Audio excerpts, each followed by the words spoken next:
Between 1854 and 1933, at least 38 black men were lynched in Maryland, and many more faced attempted lynchings. These were not just ordinary murders. These were the murders of U.S. citizens who were accused of a crime but were systematically denied their due process rights simply because they were black. And these lynchings were not isolated acts of violence.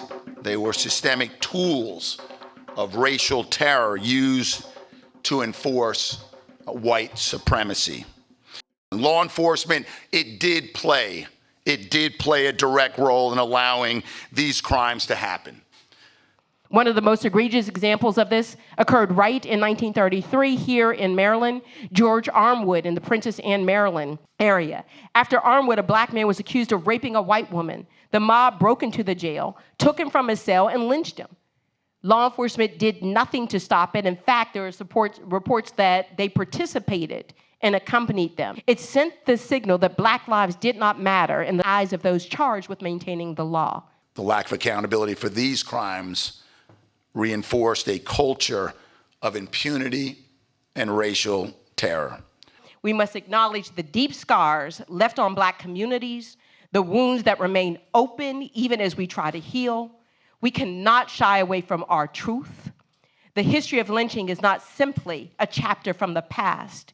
It reverberates through generations, shaping our present-day dynamics of race, justice, and power in this state and across the nation. Mistrust of law enforcement is not irrational. It's rooted in history. It is inherited. It is earned. This violence is not just in the past. It is present. We continue to be hunted. The reporting in these white-owned newspapers attempted to justify racist terror lynchings. The articles appear to be written to give specific details to incite the white mob. For decades, the record shows hundreds, if not thousands, of white-owned newspapers across the country, and indeed in Maryland, incited racist terror, lynchings and massacres of thousands of black people, African people. One thing that I think about often is the process of repair and the sequence of repair.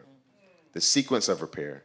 So oftentimes people think about going directly to reparations in the form of restitution and compensation without understanding in depth how the process of promoting memory, the process of receiving acknowledgement and apology, the process of processing can serve as an agent of political change that then creates the foundation for reparations to come in the financial form.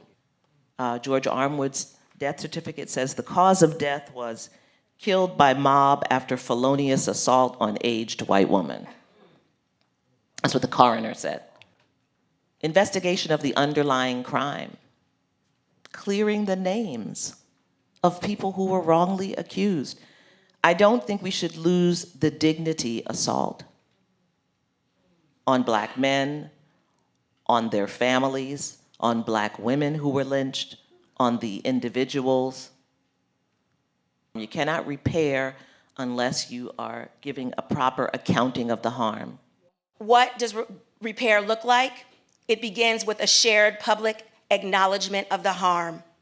That means not only naming the victims of lynching, but teaching this history in Maryland schools, investing in public memorials, lifting up the names of those we lost, and not just as victims, but as people who mattered. Repair must be more than symbolic. This means investing in black neighborhoods with the same urgency that these communities were once surveilled and suppressed. It means funding for education, mental health, entrepreneurship, and housing, all of which are key to generational stability and security. Wealth is a lineage, so is poverty. It is an inheritance, so is poverty. Our oppression is inherited just like their advantage. It's not just blackness, it is about lineage. We are descendants of slavery. We are a racialized caste, not just people with dark skin who happen to live in America. Reparations represent the most practical and pragmatic path, not only to tending to the crimes committed against Black Americans, but also for the damage done to our nation's very soul. America has intentionally made us into a bottom caste. Well, when a country, its people and its government weaponize themselves against you for multiple generations, even though you built the country, there has to be redress. So the answer to the conversation we started having was, if we don't have any wealth, what do? You have to have reparations. Our job is to do our work, which is making the claim, which is legitimizing the complaint, which is helping in the research, which is talking to your family at the dinner table about it. Our job is to raise the claim. Our job is not only to vindicate our ancestors, but to vindicate us. That's our job. For far too long, our nation has placed the price of racism on Black people's backs to bear all alone. Our nation yearns for a better way. They say that freedom is a constant crying. For me, this process has been about the hope for accountability. The hope that the state, the counties, towns, and institutions, including police agencies, states' attorneys' offices, and news media, would hold themselves accountable and take up the debt that they owe to these families and communities.